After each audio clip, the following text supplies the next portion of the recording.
Hello বন্ধুরা, শুভ সকাল সবাইকে। আর আজকে হলো রবিবার। আমাদের ঘরে দেখো এত দিন যাবৎ ঠাকুর ঘরে পূজা নাই, 11 দিন হয়ে গেলো। 11 দিন আমরা আমাদের দেওরের ছেলে বউয়ের ঘরে নাতি হয়েছে, তার জন্য আমাদের ওষুধ ছিল। আর আজকে হলো 11 দিন না, আজকে 12 দিন। কালকে আমরা সব কিছু সেরে তারপরে পঞ্চকর্ম দিয়ে আমরা শুদ্ধ হলাম। আর আজকে ঠাকুর ঘর ছাপা করে তারপরে এখন আজকের থেকে আমরা ঠাকুর দেওয়া শুরু করব। 11 দিন আমরা দিইনি। আর দেখো ঠাকুর ঘরের অবস্থা, ঠাকুর না দিলে, ঠাকুর ঘরে না ঢুকলে কীরকম লাগে মনটা, আর কীরকম লেত্রা হয় ঠাকুর ঘর। দেখো ঠাকুর ঘরের অবস্থা, দেখো এখন সব কিছু ঝাড়া পোছা করে ছাপা করে ধুয়ে গঙ্গা জল দিয়ে ধুয়ে তারপর আজকে পূজা শুরু করব। আজকের থেকে মনটা শান্তি লাগবে। দেখো কত লেত্রা নোংরা জমা হয়েছে দেখো ঠাকুর ঘরে। আচ্ছা, ঠাকুর এমন জিনিস স্নান করে ঠাকুর ঘরে ঢুকতে না পারলে মনটা অনেকেই খারাপ লাগে। কিন্তু আজকের থেকে আমাদের গোপালও বাড়িতে নেই, গোপালও অন্য বাড়িতে দিয়ে দিচ্ছি। গোপালটা আমরা আনতে যাব, গোপাল ঠাকুরকে আনবো আজকে ঘরে। কি নিয়ম করে আনতে লাগে তা জানি না, কিন্তু আনবো আজকে ঘরে। 11 দিন আমাদের ঘরে গোপাল ছিল না,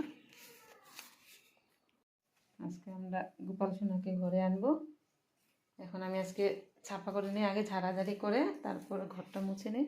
মোছার পর ঠাকুরের আসন এখনও সাফা করিনি, দেখো কত লেত্রা। তোমাদেরকে দেখাবো আমরা গোপাল আনতে যাবো সময়।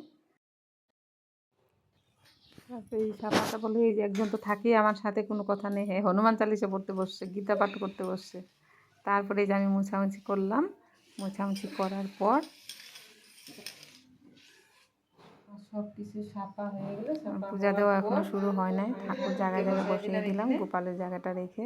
ঠাকুরের কাপড়টা দেওয়া হয় নাই, কালকে দেবো ধোয়ার পর। আর মোটামুটি হলো গোপালকে নিয়ে সময় লাগলো, 2 ঘন্টার মতো লাগলো। তারপর আমি যাচ্ছি এখন আমার গোপালকে আনতে।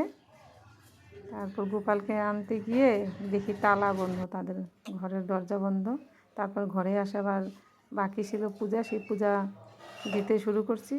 পূজা দিতে দিতে দেখি গোপাল ঘরে নিয়ে আসছে, আমি আর যাইতে হয় নাই। তারপর দেওরের মেয়ে এনে দিয়ে গেছে গোপালকে।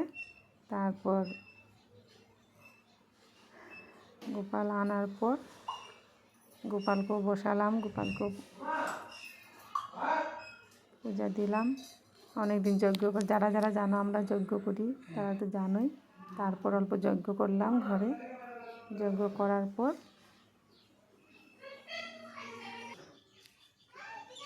পরে যে তুলসী গাছে পূজা করলাম, তুলসী গাছে তো আজকে জল দিব না রবিবার।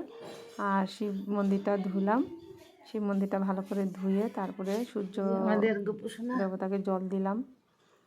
আর এই যে আমাদের গোপাল নিয়ে আসছে, আমি ঠাকুর ঘরে ঘুরে দেখি গোপাল এসে পড়েছে। তারপরে গোপালকে বসালাম। 11 দিন পর